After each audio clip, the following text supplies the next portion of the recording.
Okay, so my newest project here is I've got to build a crate to ship off a saw to a customer. I'm in California, he's in Florida, and he's going to ship it from Florida down into Mexico. So the object is to get the containment of this item to be as compact as possible, because they pay for space on these containers, and the cost goes up astronomically if there's a lot of air in the container. So you want them to be basically knocked down flat. Okay, so I went to Home Depot. I picked up a 4x8 sheet of this board here, press board. Okay, it's 3/8 inch thick, so standard stuff. That's what I make my crates out of. You know, I could have done this with a box, but the weight was going to exceed any box limitations. Plus, I just want to make sure these things get to the other end in one piece. So I decided to do a crate, which is going to have an exoskeleton on it. So basically, the cuts that I had done at Home Depot were just for the basic sizes. Like this has to be 35 inches long, so I'm going to cut two 35-inch long pieces out of here. These have to be 18 by 35 and 3/4. So I'm going to make a 35 and 3/4 inch cut up there. They match. I kind of like the Home Depot. I'll get as many cuts as Home Depot as I can, because my saw is down right now. The saw that I'm shipping is very similar to this one here. It's a radial arm saw, just like this. It's got a stand. It's debatable on whether I'm going to be able to put the stand in the box, because it might throw it over the 150-pound weight limit that UPS requires.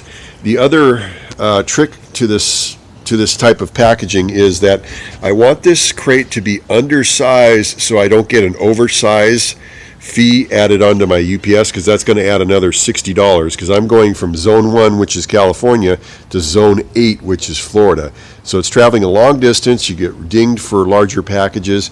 So the object obviously is to make a compact container that contains just the bare minimum, what's inside of it, not much air in the package. Okay. To put these together, okay, I'm going to be sawing these pieces. I'm going to build a frame out of wood. So I'm going to be using two different sizes of wood. This is 1x here, and then this is, I think, what is it, 2.5, 2.25, something like that. So these are going to be tied in. So in other words, I don't ever make my crates to where they have flush ends. I make them to where the ends tie into each other, and you'll see that, when I get into it. So the ends tie into each other. So basically, one end's going to be there, one end's going to be there, then there's going to be an end between there, and then this end is going to be over the end of the other end, and the other end is going to be over the end of this end. So they're tied in together. So that's the reason I'm using two different sizes of trim, because this is going to be for the long extension on the side that has to be tied into another one. And this one here is going to be flush with the ends of the board. You'll see what I mean here when I get into that. So that it's going to, the other board's going to screw into this end here.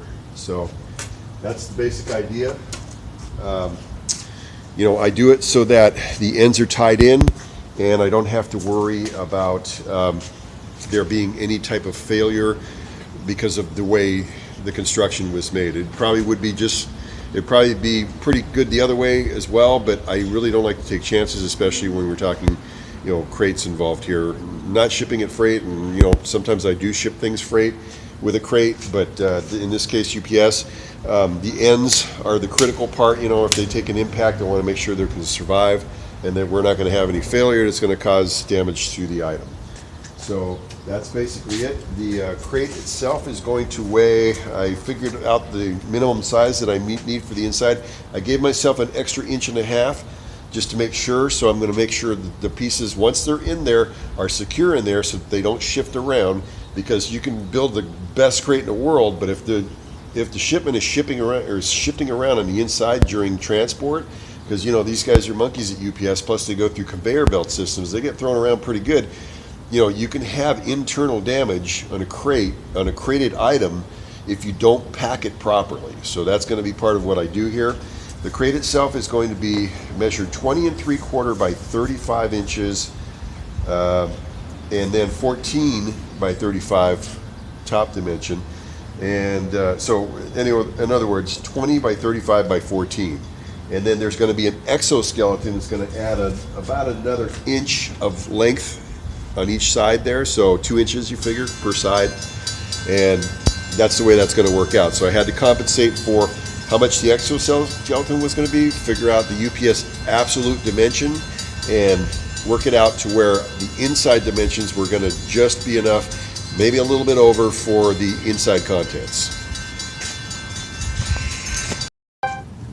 Okay, so the 2 of the side pieces are actually going to end up being 18 by 35 and 3/4, and the other side is going to be 20 and 3/4 by 35. If you notice, there's a 3/4 inch deficit there on each side, and as I said, that's because I want the sides to alternate what overlaps and what doesn't.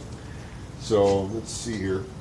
Another reason I have these cut at Home Depot is because I know their saw is square, and I have right now I'm limited to using a radial arm saw until I have the table built for my other saw.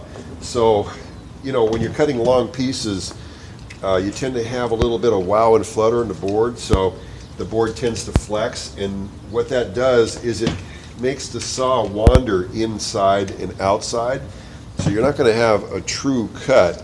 Not that you're ever going to get an exact straight cut with a radial or with one of these circular saws anyway, but you can get a truer cut if the board is flat. My little sawhorse is on the inside there, so I'm working with this table, which is no big deal. I've done this before. I'm going to go ahead and mark this out for, let me see, okay, so it's 18 inches. I've got to go 35.5 inches, so just want to make sure I'm starting from a good end. 35.5 inches, so 35.5 here. And it helps if I have a pen that worked. All right, 35.5. There, I make 2 marks even though I'm using a square, because I know, and it kind of does 2 things by making 2 marks there. It verifies that I measured correctly, because if I have a square there and one of these marks don't line up, I know that I measured incorrectly on one of the marks. So I'm just going to pull this little square out. I'm going to hash it out. Where am I here? Let me get it square with the square part of the board here. Okay, so I'm just going to go ahead and hash it out. Now, if I make really long lines, what I normally do is I use snap line between those 2 marks. But, I'm square enough and the parts are small enough to where I can use a square there. So I've got a little snap line with chalk in there. But this time I'm using it this way. Now I'm going to go ahead and make my rip here, and let me find my glasses.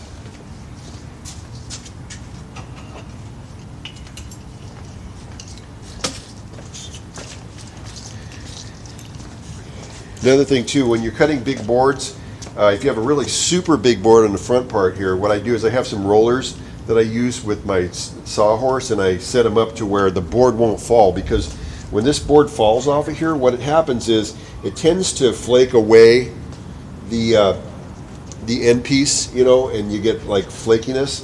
So I don't like that. I like clean cuts.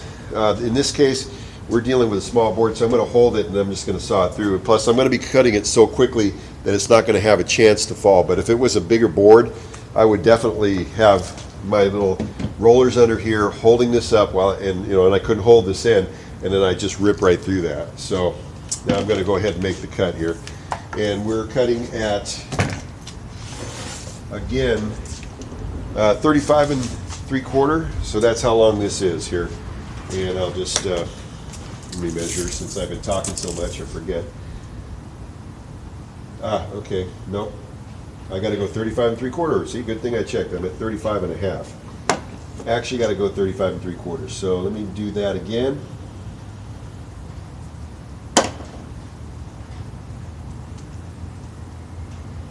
$35 3/4.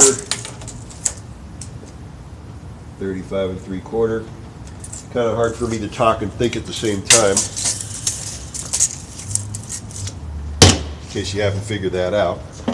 Okay, so I'm just going to go ahead and mark it at 35 3/4. I'll measure it one more time before I cut it.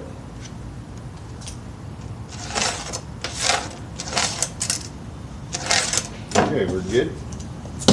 And yeah, I know, normally you'd use a carpenter's pencil, but you know, this is home video, so I'm just using pen, whatever's available to me. So 35 3/4. Okay, we're good to go.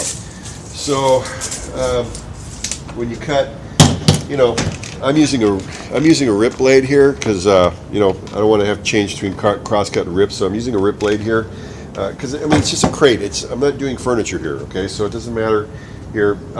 One of the things that I do is I make sure that the depth doesn't go further than 1/4 of an inch past the depth of this, so that I don't get any super flakes coming off of there.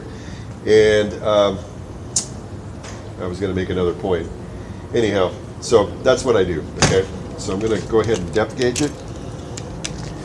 Just get my depth set up, depth of cut set up here. And yeah, I'm about a 1/4 inch past it. Okay, I'm just going to go ahead and rip through it now. Oh yeah, that was the other thing. Okay, the saw blade does have a width, so I'm going to make sure when I'm leading in that I'm actually cutting on the outside part of this line, so the line is the actual outside of the cut, so that I'm at exact measurements.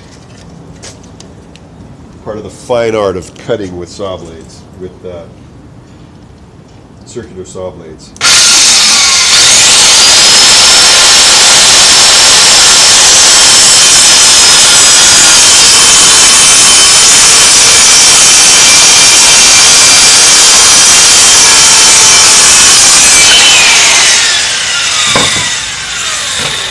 Okay, so I'm at 35 3/4 inches. I'm going to do it on the other board, then I'm going to do another, all the other boards now. You won't see any more video of me cutting, except for when I cut the trim pieces maybe. And I'm going to cut everything to the lengths that I had mentioned before.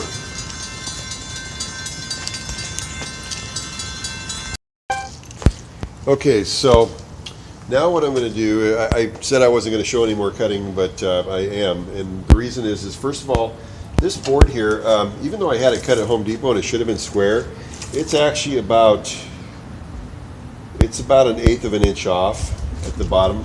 This is actually the dimension that I needed up here. So that's fine because, you know, like I said, it's not furniture, so it's not super critical. But if it was furniture, I'd be screwed, okay?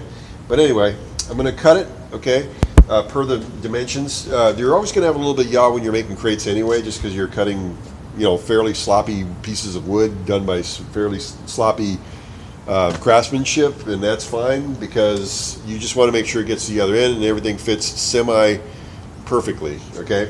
But the reason I wanted to show this was because I am going to have to mark this piece with chalk, and that's because it's longer than my square, okay? So this one here I actually have to go, it's going to be 35 by 20 3/4. So it's already 35 inches long. Since the other end is at 35 and this end is at the bigger end, I'm going to flip it around just so I get two pieces close to 35 inches. The first one will be 35 inches and the second one will be slightly longer than 35 inches. And it's probably better that it's longer than it's shorter. Okay, so again, measuring, I've got exactly 35 inches here. So I'm going to go in this way, 20 3/4. So let's go ahead and do that. Make a couple of marks. 20 3/4. I know guys that do nothing but do snap line measurements, and that's a great way to do it. I love doing snap line measurements because you know that that's straight. There's only one way to stretch a string, and you know it's going to be a straight line between the 2 points. So we were at 20 3/4, so let's go 20 3/4. There's that. Okay, so what I'm going to do is I'm going to pass through both of those marks. It's kind of hard to see on this board here. Where was it? Was it right there? I've got other marks on here that kind of, yeah, let's do that. And make it a little bit more visible. 20 and 3/4. I can't even find my first mark. Okay, so let's try that again. 20 and 3/4. Okay, so 20 and 3/4.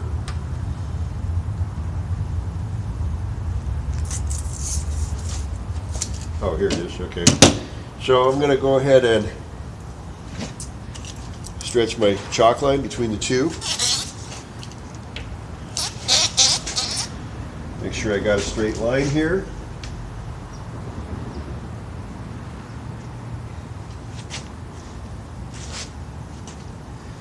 Bring it up a little bit. And I'm just going to go ahead and pop it. Okay, left me a nice straight line to cut on, and that's what I'm going to use as my guide. Now this one here, I still have enough to where I can grab it once I'm cutting it. I'm going to be extended a little bit out over here towards the end of the cut, so I'm going to have to be kind of careful the way I balance myself. And let's see, I could bring my little support mechanism here.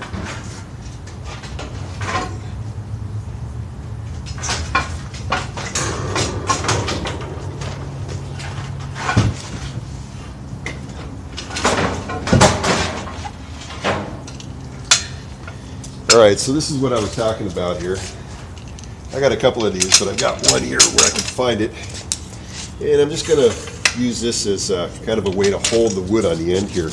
Because I'm going to be it's going to be a little bit awkward to cut that without that helping me out. So let's go ahead and lift it up. And I'm going to push it in a little bit more. I'm actually going to go this way because it'll hold it from side to side. It up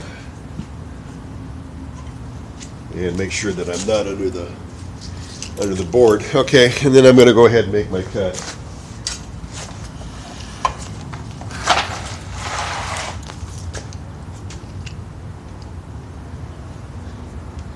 And on this one here, as I said, I always make the cut to where I have to cut on the line is the very outside of the cut, so that I know where I'm at. And again, I'm going to make sure my measurement measures that correctly. 20 and 3/4, yeah. So I got to cut on the outside of the cut. So the inside of the blade is going to be running along the outside of that mark.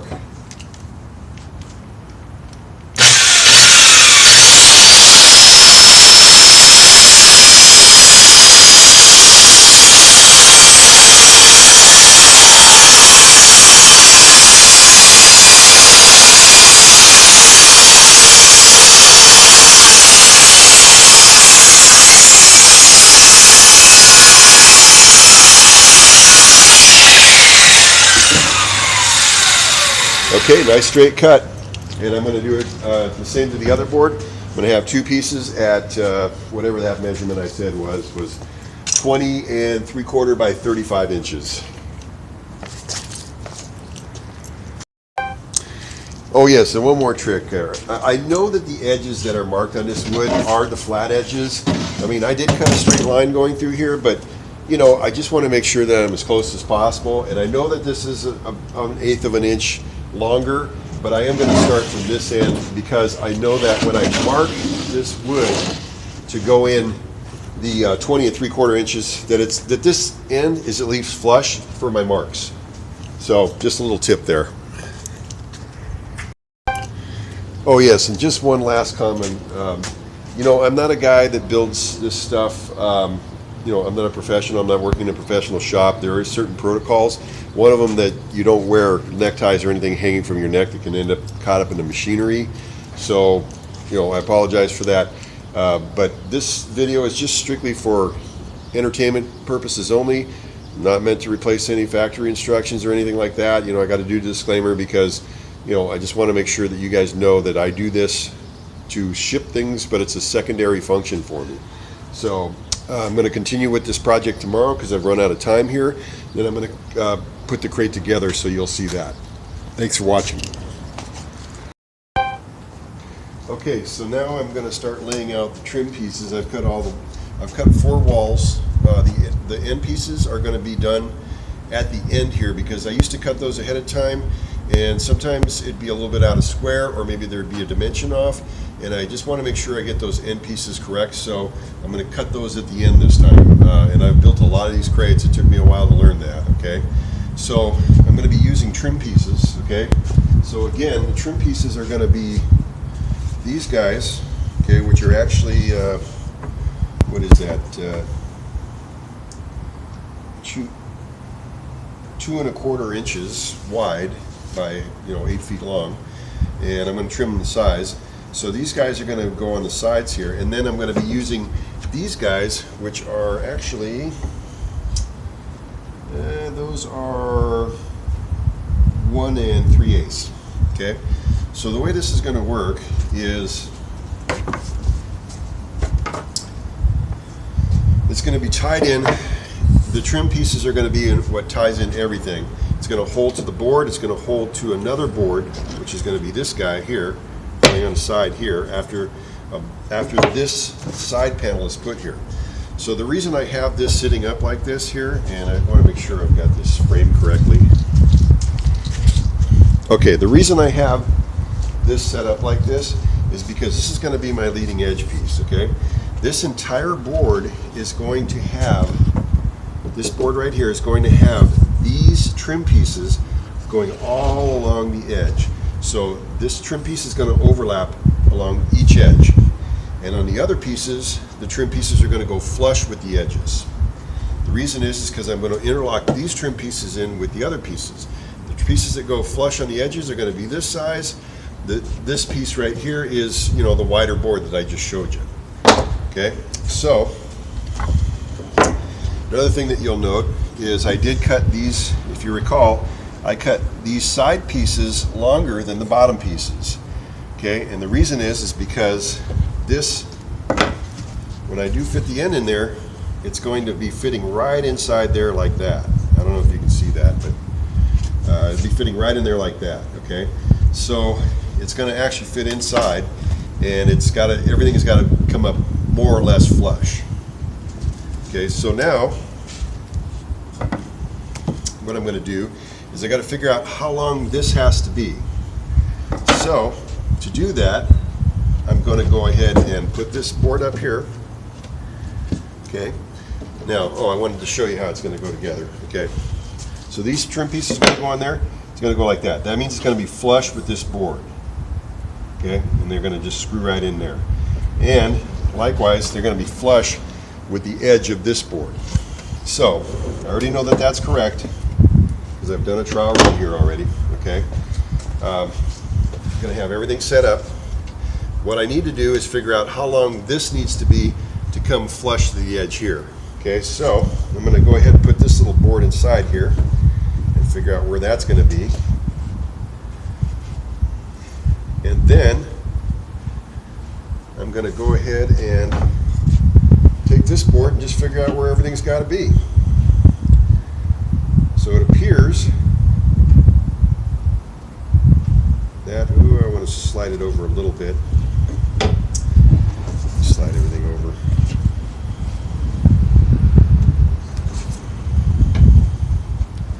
That way I can just knock it over with my hand, okay? So I'm going to go ahead and knock this in.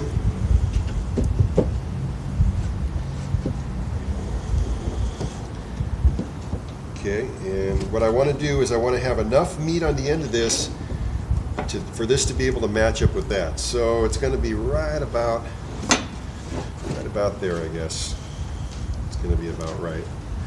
Am I correct here? Okay. Nope, not quite right. Bring it over a little bit here. And I could run the math in my head, but I'm just not in the thinking mode today, so I'm just going to go ahead and size it up like that. Okay. That way I know I've seen the physical dimension of how everything's going to fit together. Okay, so that's going to actually fit right flush to the end like that, like you see here. Okay. So what I'm going to do is this side is flush here. What I'm going to do is I'm going to mark this side, and I can already see that my boards are slightly off, so I'm going to have to do a little bit of overlap compensation. Okay. And what I'm going to do is I'm going to lay this board in here, because that's where it's got to come up flush with, and I'm just going to put a hash mark on this piece. If I can find some suitable hashing material and a pin that works. So I'm just going to put that there. I know that that's going to be where I'm going to cut that off. And I'm going to use this board as my piece. Once I cut this board, I'm just going to use it as a gauge, and I'm going to cut out I'm going to cut out 2, 3, 4. I'm going to cut out 4 boards just like it. So I'm going to cut out 3 other boards after I get this one done. Those are going to be the side pieces. Then I'm going to figure out the sides. And likewise on the top, I'm going to cut some of the smaller board, and then I'm going to trim that in also. Then I'm going to start screwing everything together, and then I'm going to start putting it together. So hang on.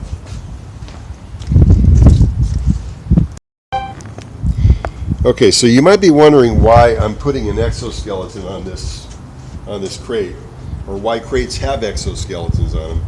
And the reason is because they're usually made out of this pressed board. Stuff like this is made out of composite material, so basically this is wood chips. The problem with these is that although they can take pretty good impact like this, if they take a hit on any end or corner, they're going to flake off. And the pieces are going to just start flying off of here. Bad idea during a shipment. Especially in this case, this is going to Florida, then it's going to Mexico after that. So, composite material, as you can see. Okay, so to add strength and security to the crate, using good old solid, American pine. So I put trim pieces along the entire border of a crate. If this crate had any panels that were longer than, say, 9 feet, or that were bigger than, say, 9 feet square, I'd have to also put a cross member on the side, because I wouldn't want them to bow in, because this wood does tend to flex in large pieces. So now I'm ready to go ahead and trim my first piece here. I'm just going to go ahead and do a quick trim.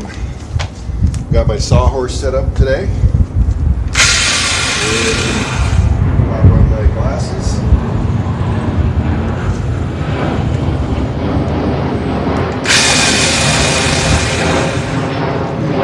Adjust. Okay.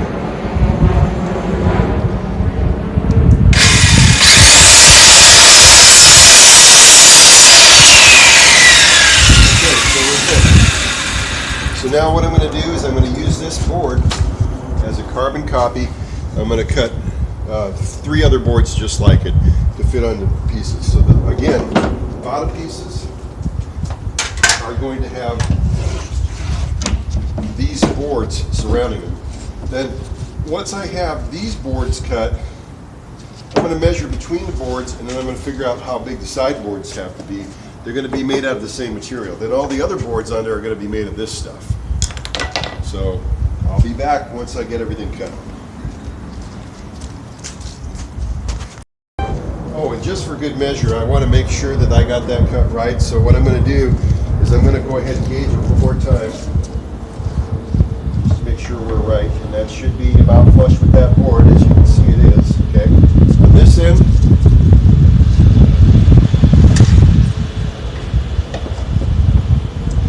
and on this end. So I'm going to go ahead and cut all the boards the same size. As I said, there are some cuts that are not exactly square. There's going to be a little bit of fudge factor there, but I'm going to get it to where everything's going to work out right, and the boards are going to correct any mistakes that I made. Okay, so now since I'm too lazy to actually want to measure, what I'm going to do is I'm going to gauge how long the side pieces should be. That's the other trim pieces that go along the side there. So I've already put the boards in place here. Okay, I've put, so these are the way these boards are going to go. Okay, I put the trim piece along here. I put this in here. I got to knock it in a little bit here. Okay, let's make sure we're flush. Okay, now what I'm going to do is I'm going to start taking, I've already cut the other boards. These are the other boards. I've got a leftover piece here, so I'm going to gauge this one.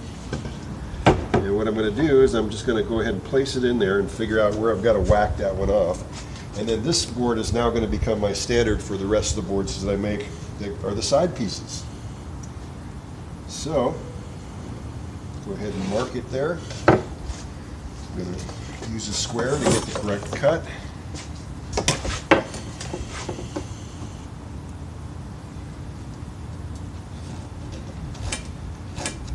And now I'm going to cut my 4 end pieces. So I'll be back after I've done that. Okay, so now all the pieces are cut. I put the pieces in here just to kind of give you an idea of how it's going to be. You'll see it from the inside here. I always use the rough part of the wood on the inside and the smooth part on the outside, because the smooth part is made to be more or less water resistant, and it's not going to get hammered as much as this rough part will. So the frame here, I don't have it exactly square, but you kind of get the idea. These pieces, these side trim pieces, fit on the insides of these, and then they all overlap over the edges so that we can put boards in there. We can put these, we can put, you know, the other side pieces in there. Then we can put the other trim pieces in there, and then everything's good.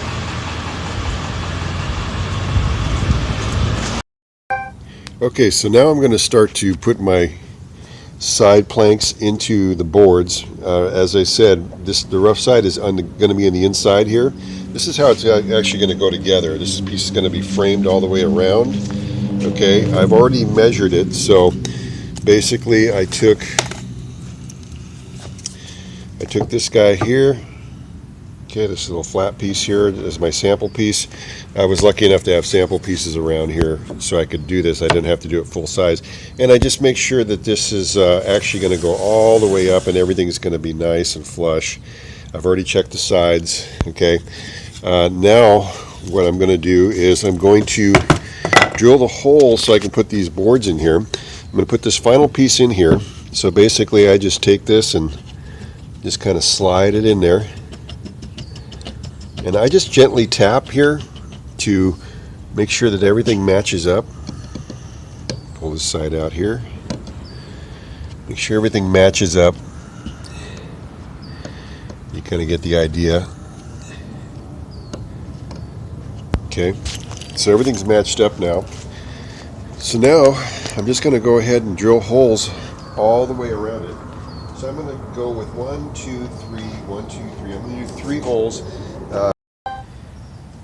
Okay, so as I was saying, I'm going to go with 3 holes. Then I'm going to end up putting holes in the middle of these holes. So there's actually going to be 5 holes for each trim piece from the inside. Then on the outside, I'm also going to do 5 holes on each side, just to make sure that I have enough to hold it all together. Okay, so now I've already drilled pilot holes here. Just going to run the first screw, and you're going to get the idea. I'm going to do this all the way around, and then it's going to be a board with a side plate with those boards on it. So let me just get this guy here.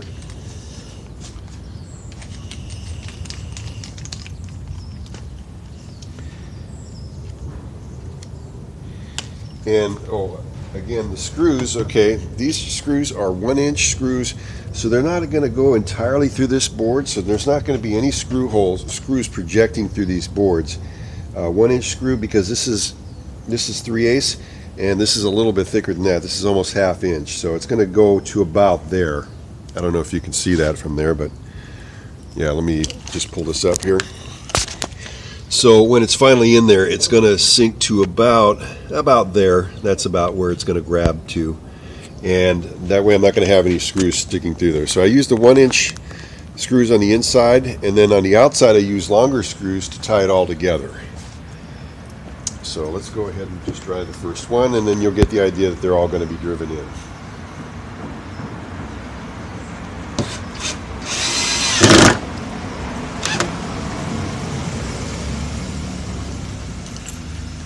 grab the other ones. And I just do 3 screws at first to set everything up. Then once everything's finalized, because I have to recheck my marks, once everything's finalized, then I drive in the other screws. So you get the idea how that goes. Okay, so now I've driven all the screws in. The final piece. Oh, and one thing about the equipment that you're using. Okay, so this is a 9.6 volt drill. You really got to use a 12 volt drill, and you're going to want to have one just for the drill and one for the hammer drill to screw in these screws, because 9.6 volts is going to drive them down as long as you're going full speed, but it's not quite enough voltage to handle torquing these screws down. So sometimes I have to go through here and I have to retorque them with my screwdriver, and you know that just takes up more time. I mean, I've got time. I'm not a production house here, but you kind of get the idea. You know, you're going to want the tools to match the equipment if you're doing this commercially. And this is the board here, okay? And it's going to be a side panel when it's done. So they're all going to be done like that. And the other thing too is I marked number 1 because that was the first piece of wood that I cut, so that I knew that this was my master board for all the other boards that I cut, and I've already cut them all now.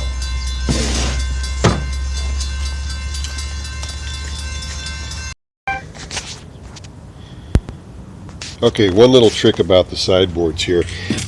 You know, sometimes these boards, sometimes the box isn't exactly square, so that means that it's going to be longer or shorter on one end. So I just put a slight overlap on the sideboard to make sure that I have enough meat to grab into.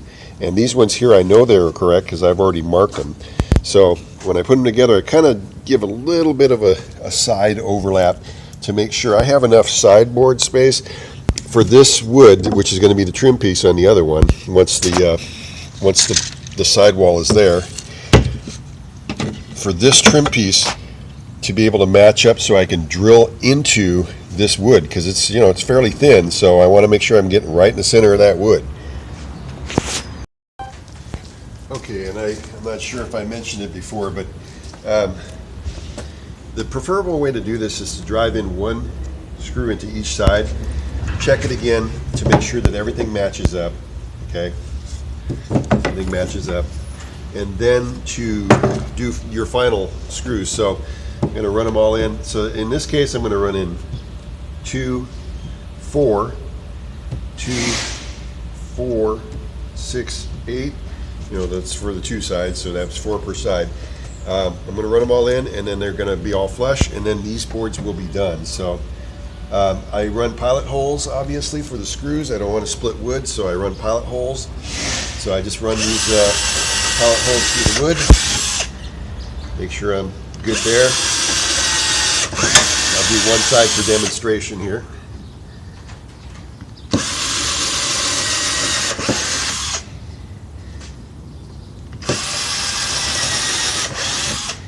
Well, might as well do the other one.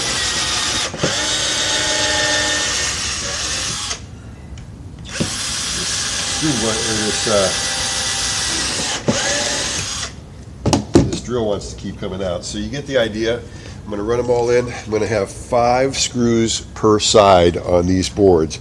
These are the inside boards, rough texture, trim is on the outside. Okay, so now here's an overview of where we're at.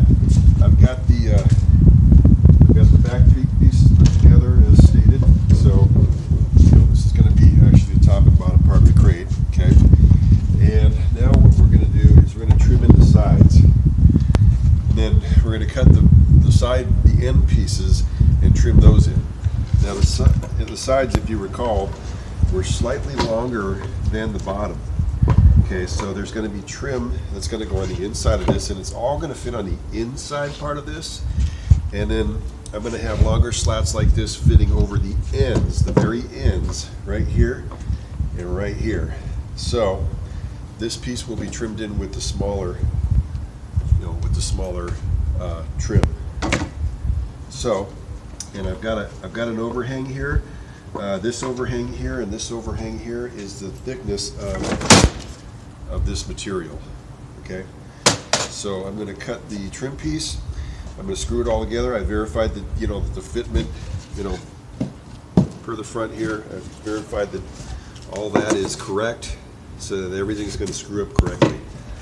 So I'm going to go ahead and cut some pieces. I'm going to trim it in, and then I'm going to start putting everything together. I'm going to make the end pieces, and then I'm going to start to actually assemble the box of the crate.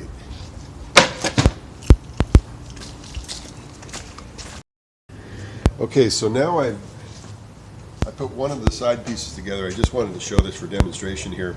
Still going to put the other side piece together, but the trim pieces actually fit flush with the wood. Okay. Now, one of the things about this trim here, when you get this cheap furring strip from Home Depot, sometimes some of these are warped, so you want to make sure that they're going straight along the edge here. If they're not, you're going to have to cinch it in one spot, probably the middle, put another side down, and then force the other side down while you're drilling it, and then putting the screw in there. That way you get nice, trim, nice flush trim pieces on here. Okay. Another thing too is that, it's a crate, so if the ends don't quite meet up with the other ones, that's fine, as long as you've got screws cinching them from the insides on the ends, middle. You want to have another 2. You really want to have 5 per side, just in case something goes catastrophically wrong. Now, the next step after I've done this is I'm going to build end pieces, but I'm going to box it in. Okay, so what I'm going to end up doing is taking the pieces. Okay, this is not exactly going to be like this because this is going to be right in the middle of it, but you can kind of get the idea here. Taking these pieces, okay, here's my little trim piece right here, fitting them together, okay, pulling them tight, then drilling holes, and then flushing this up to the trim here, okay, and then that's how the crate's going to come together.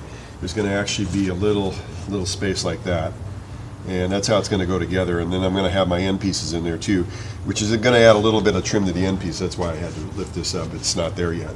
So you kind of get the idea of how this is all going to go together. Okay, this is a pretty good example of what I was talking about here.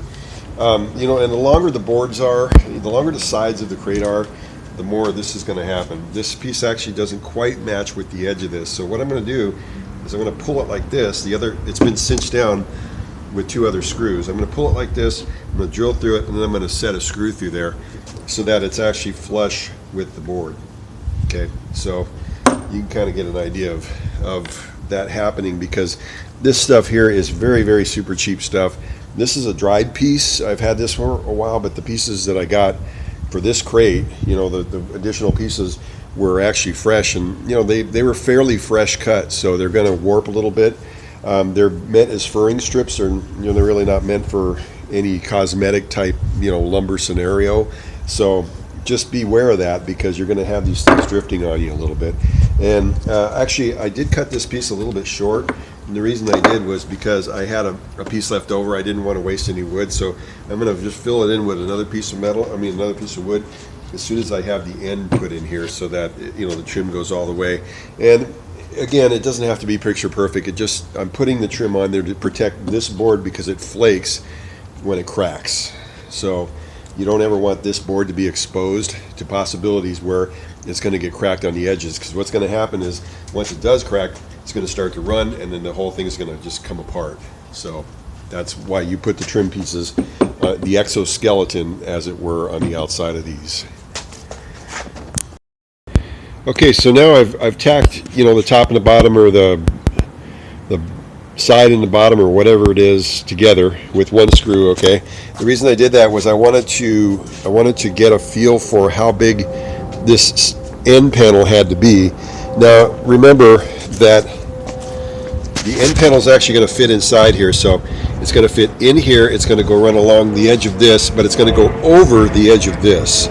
So I needed to figure out how big that was actually going to be based on these dimensions being put together here. I'm going to measure each end, and I'm going to cut a board accordingly. Then there's going to be a trim piece that's going to go over this piece here, and you can kind of see how this all fits together now. I'm going to squeeze that together. That's just my initial screws. Sometimes I have to back the screws out and put them back in, and that'll bring this all flush together. So you can kind of see that. So I'm going to take my measurements and I'm going to figure out what that board actually has to be, and then I'm going to put the end pieces together and I'm going to assemble everything except for the lid, and I'll be ready pretty much to crate what I have, the freight that I have to put in there. Oh yes, and so the measurements, okay, they're going to be so that board fits on the inside of this, between this and the other wall here, and the outside of this board. So I'm just going to take a quick measurement here. Okay, so it looks like it's going to be I'm going to go 18 and a 16th because this is 18 and a quarter. Remember, this board was not cut correctly, so I'm going to go, well, I think I will do the whole thing here. I'm going to go 18 and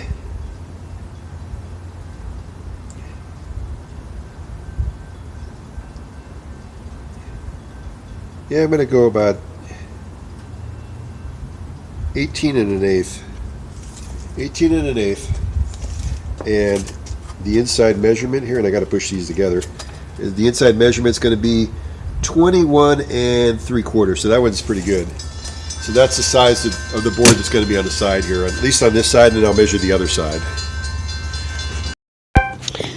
One thing I would like to mention about the trueness of the squareness of the cuts, whether they're truly square or not, you stand more of a chance of doing that if you go by what the mill has cut.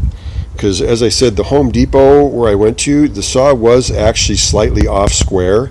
So to alleviate any possibilities of something not being square, I always try to cut along two sides that were cut at the mill. So just a little handy tip there about cutting wood. Always reference the sides that are marked by the mill, because you know that those were cut square. So when you take your measurements and everything and you strike everything and you're ready to cut, you're doing it in reference to the mill cuts. Okay, so all right, so now what I'm going to do is I've cut the pieces of wood now. Remember, this isn't flushed up with this, so I'm going to hold this together when I test fit the piece. The wood's going to fit inside. Okay, so remember, it actually goes inside this piece and on the outside of that, or inside one piece on the outside of the other. So it looks like everything is good. Remember, I ran a little bit of a deficit with the cut that Home Depot gave me, so I'm going to work with what I have here. But it looks like everything is good and good to go. We're square here and we're square there. So I'm going to go ahead and start putting the plank pieces on here, or the side trim pieces. Remember, we're going to use the wide piece for this side, so it's going to go like that. It's going to overlap those pieces, and then the small piece is going to go there. So what I'm going to have is I'm going to have a square that is going to be like that, with this long piece going all the way up to the end of this square piece on the inside of the trim, going all the way to where the other bigger piece is going to go. And this is going to overhang at the edge here, because these are the ends. So this one's actually going to have mixed pieces. It's going to have this type of trim and that type of trim. And that's it for now. All right, so I've finally done the end pieces now. So as you can see, I've still got two pieces, that still have to go together, but what I'm doing is I'm mocking it up. These two pieces are barely screwed together. I just want to make sure the fitment is okay. I've done the end piece now.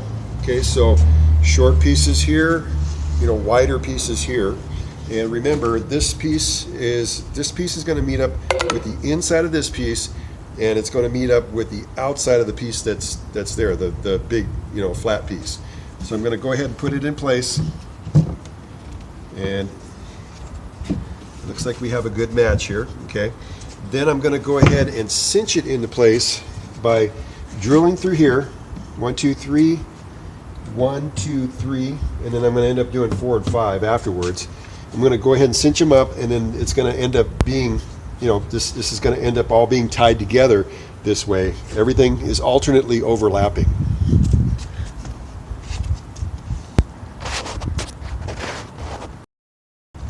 Okay, so I actually will show that.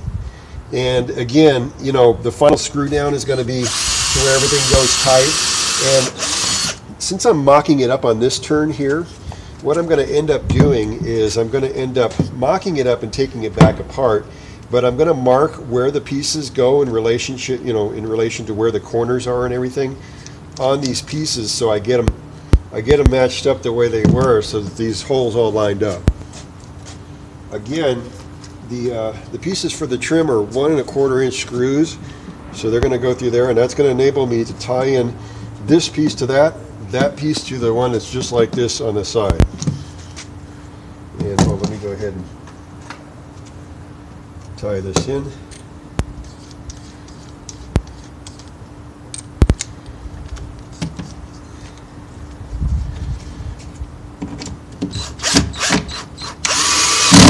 Okay, so as you can see here, I'm going to run 5 screws, 1, 2, 3, 4.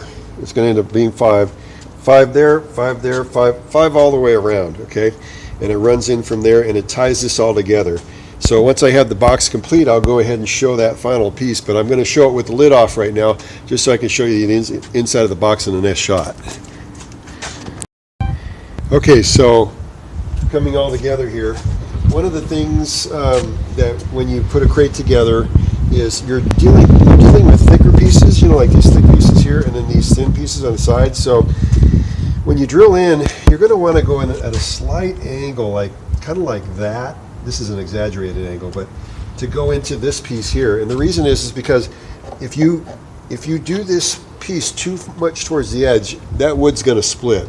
So make sure that you're kind of going in just at a slight angle to bite in. Make sure you bite into the piece of wood that's behind it, and you won't have any problems with the wood splitting. Obviously this is a crate, so if the wood splits, that's fine, but you don't want weak parts of the crate until it gets to its destination. And since this has to go across the United States and down into South America, I just want to make sure that I realize it's going to be a little bit banged up by the time it gets to the other end, but I want it to be intact. Okay, so as I'm driving these last screws into this material here, again, if you go with a 12-volt drill, it's going to drill it flush. Now this is a fresh battery, so it's putting these in to where they're countersunk. This isn't a piece of furniture, so I'm not actually countersinking the holes by boring them out with a 45 and then getting this to the right depth. I'm countersinking them by just drilling it in there. Now by doing that, you are standing the risk of maybe splitting the wood a little bit. That's why I was saying to drill it in at an angle. But you just make sure that you're doing the angles and that everything's coming together, and the final product is going to end up looking something like this.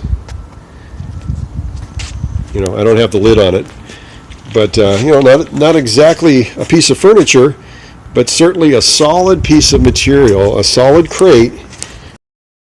Okay, so here's the finished product, 4 sides and all put together, 5 screws per side. Lid is going to go down in there. I'm going to put a saw in here to ship. Just because you build a crate doesn't mean that these things don't get broken. You got to pack them properly too. The lid's going to fit right down in the hole. Sometimes you got to persuade it a little bit. I'm going to put all my screws in, 5 screws per side. Done. Out of here. Thanks for watching. I just wanted to make some final comments on the crate. Okay.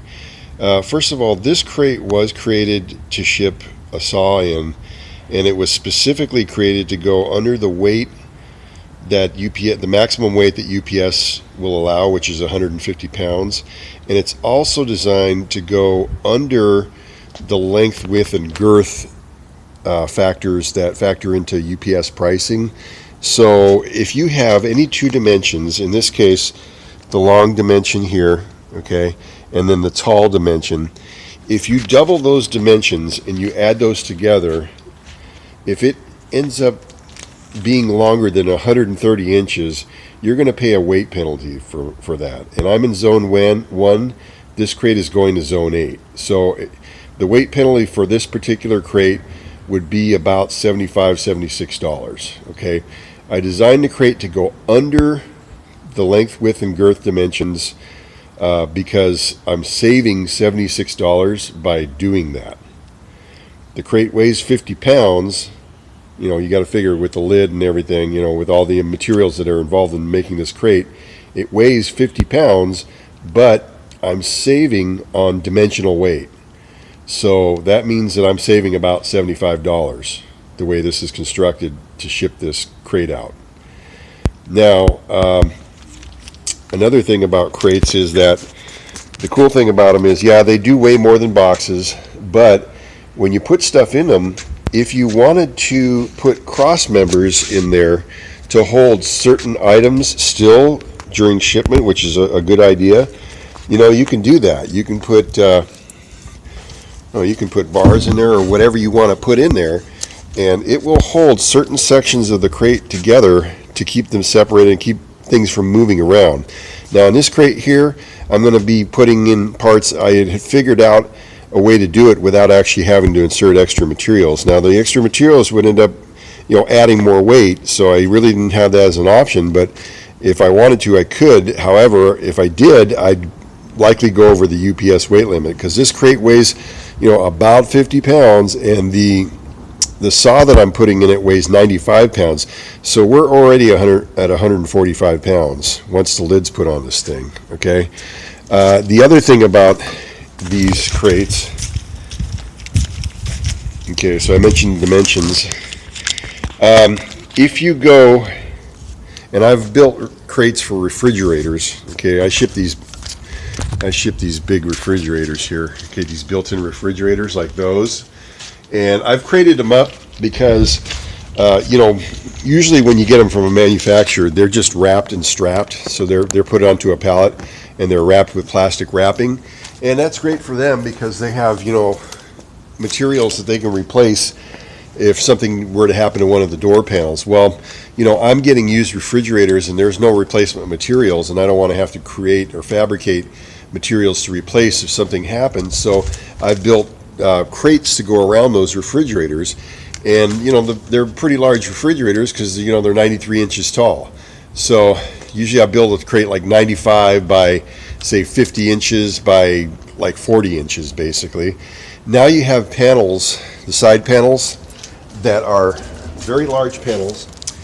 I would suggest that if you're going to do a crate with panels that are larger than 9 feet in total surface area, you know, 9 square feet, you're going to want to put you're going to want to put reinforcements on there just to make sure that this material doesn't flex. This thing's super solid because it's a smaller crate, but if it was a bigger crate and, you know, it was going to be traveling a distance, obviously, even if it wasn't traveling a distance, what I do usually with those refrigerators is I'll build two sections, okay? They'll each be framed. So you'll basically see a big square that's 3 feet by 3 feet, say, okay? And then I'll have cross members on. Now when I put these cross members in, what I do is I 45 this wood, stick them into the corner there. They go corner to corner on these. They go corner to corner right there, so that nothing can ever push in on them. If it does, and if that breaks, I know that it's been exposed to, you know, some severe trauma that wasn't the fault, that wasn't just a natural occurrence. So I would have a freight claim if that were to be damaged that way. Okay, and the other thing about it, about these crates, is if they weigh over a certain amount, they're going to be handled by forklifts. So when I make crates like that, you know, when I do the refrigerators, I have them on pallets, so the pallets are already acting, you know, as a way to lift them up. If I were to do it on a crate that I was custom making like this, and it wasn't big enough for a pallet, you know, let's say this had, like, my sheet metal brake weighs, you know, like 400 pounds, okay? So if I had something like that, what I would do is I would actually put 2x4s underneath. This isn't a 2x4, but you can kind of see, this is the bottom side. I would put, you know, boards underneath here so that it's lifted off the ground so it can be easily lifted by a pallet. So basically I would put skids underneath this crate. And I think that covers everything that I wanted to talk about. Again, you know, the final product that you have is a crate that's going to protect your material in this case, my material going all the way from California to Florida, to Miami, Florida, about the two furthest points away in the United States. And I'm not going to have to worry about the contents as long as it's packed right. Now, I am going to shoot a video on packing a crate, so you might want to watch that, just to see how it's done. And, they don't have to be pretty, they just have to be functional, and you got to make sure that this reinforcement is, that you have this exoskeleton on these things, because otherwise this board tends to flake if it gets damaged, or, it doesn't take much to flake this material, this particle board. And again, this crate weighs about 50 pounds as it sits, and you can see it compared to me. It's a pretty, it's not that big of a crate. So you're talking about adding weight in there, but you're also talking about adding stability, something, that's going to protect your shipment when it's in transit. So, whatever effort you put into there, make sure that you're going to be underweight. If you're not, you're going to be having to ship it freight, and that the item is protected. That's first and foremost. So thanks for watching the video. I hope you